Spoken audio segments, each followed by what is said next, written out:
Right now I have with me EJ Oelling. She is the VP of ABX here at 6sense. EJ, thank you so much for joining me. Of course. Thank you so much for having me. So excited for this conversation. So your background is predominantly in ABX and demand generation and all the tactical as well as strategic. And I love that you're able to talk all the way from the tippity top all the way down to into the weeds. But one topic that I want to make sure that we get into for today is talking about 2025 planning. We're in the midst of it right now. Mm-hmm. What are some of the things that you've learned over this year with your current ABX strategy, and what are you going to be doing differently in 2025? Well, I think one of the themes this year for 2024 was really going to the macro event. Like that was a really, really big theme.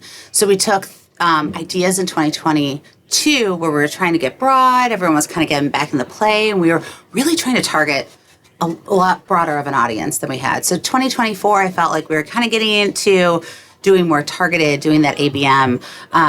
ABM and ABX. I love ABX. I'm more of an experiential kind of gal, so it's account-based experience. And so I think it's taking that one-to-one and one-to-few and really diving in deeper, right? So really looking at the data, looking at who we should be targeting a little bit more, taking it to that next level of it's not just emails, it's not just digital.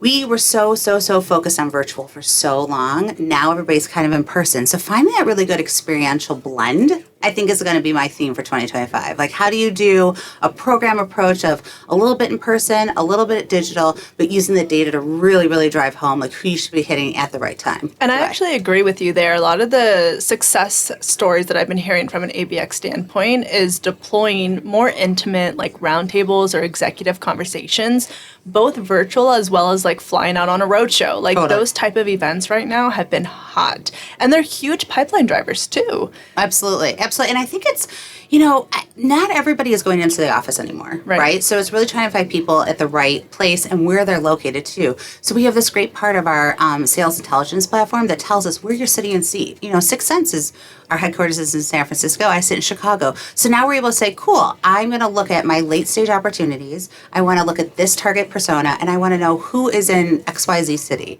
Or I'm going to look at the city and I want to know what my personas that are going to be based there. So we can really, really drive it home, those smaller, intimate settings where people really want to network and have those moments. Mm-hmm. Let me be the person who drives that networking for you. And we could do so to help accelerate deals. I think that's where I can see us going. I love that. So let me just double click on something real quick because the name of the podcast show is Demand Gen Made Simple. And so I always like to break down acronyms, jargons, all that stuff. So we had thrown out two terms, ABM and ABX. Yes. And you were saying the difference between the two is experiential. Yes. Talk to me more about that. Is it literally just events, or what other touch points in a buyer's journey would you consider experiential to categorize that under ABX? To be honest, it drives a moment. It drives a breath. It drives that deep sigh that you get into it. How do you feel that activation that gets into the play? It's not just, it's what's driving your thought process forward in a different way versus just reading something on a page. I think it can mean many different things. Again, it goes back to, I don't even think it's events anymore. I think they're activations. I think it's an experiential moment. So many words are used in different ways, but I think it's that aha, really. I love that. And I love that you positioned it more as the experience than an actual tech. Like people are like, oh, I have to have this in order to do ABM or ABX. And that's incorrect, right? Yeah. Like you can do so much if you think out of the box, if you look at what you have to use today and configure those plays that drive that aha moment. And I think people want the aha. I think people want to know budgets are flat.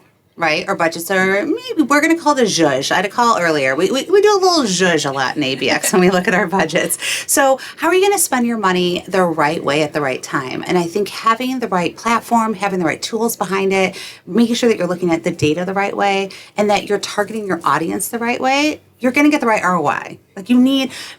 I scream from the rooftops. It's data plus experience equals pipeline. We all need to look at the data to help us drive what we want to do. That will drive your experience. Not everyone just wants a steak dinner. Some people just want to have that intimate moment that you're having. Absolutely. Again, it's that aha, right? And then, but you really need pipeline and ROI. So how are you going to get that ROI to then prove why you need the budget as you're looking forward? I love that. What about data? Like companies sometimes, they have an entire shit show when it comes to a database. Whether they grew it the wrong way, whether somebody came up and migrated systems and like things just got weird. Yep. So when you talk about connecting data with the playbooks in order to get pipeline and ROI and all that great stuff, what if you don't have data? How do you look at data the right way if you don't have that perfect configured database? I don't think anyone has perfect data at the end of the day.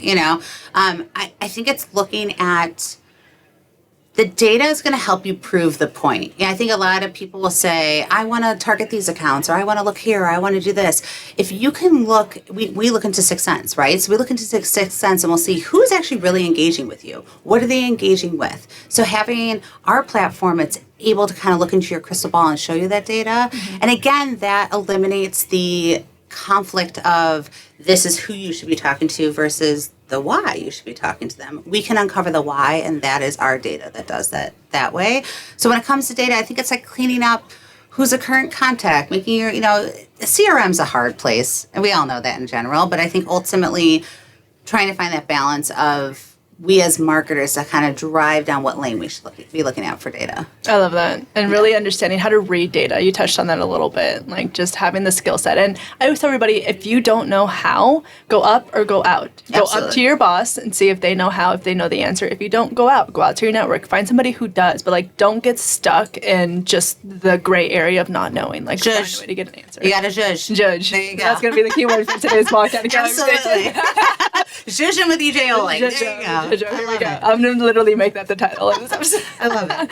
So what's been your favorite playbook so far as we reflect on what you've done so far? Oh, it's 6sense in general? Just, something you're proud of in the last year as an ABM deployer. I think I've really taken our ABX program from just doing one-to-one and one-to-few by building out programs. Taking a moment and increasing it. So going to a third party and not just doing the trade show, but doing our Club 6 and Connect activation around it. Doing some lunch and learns and breakfasts and building out all the different things. Pipeline doesn't have to come from one moment, right? And I've said the word moment a lot, but that's also maybe a theme here we have as well. A zhuzh moment together. There you go.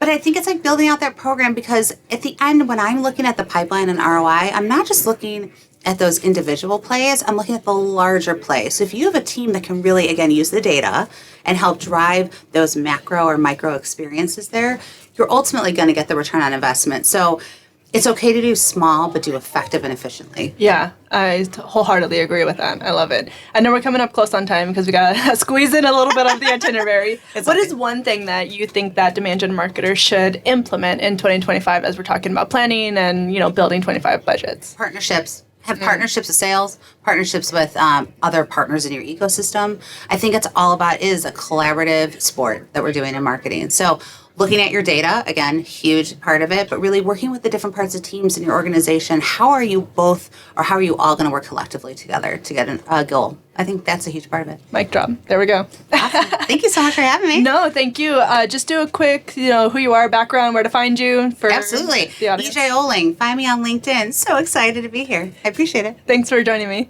Thank you so much for tuning in to the Demand Gen Made Simple show. If you found value in today's episode, please consider leaving a review as it really helps me reach more people just like you. And make sure to subscribe so you can be notified when the next episode drops.